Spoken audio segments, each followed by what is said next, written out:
Right, and for this experiment, we're going to use a pair of pants that we soaked, and we're going to try and get them to freeze into the wind.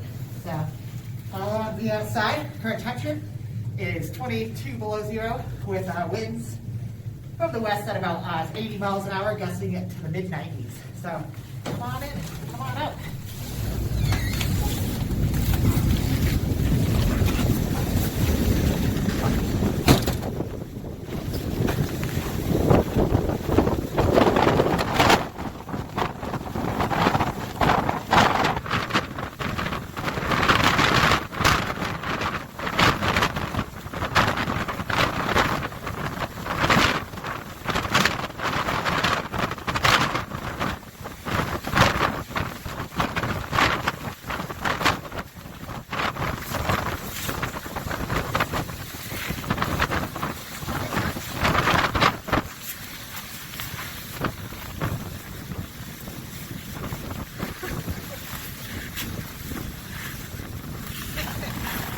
That's great.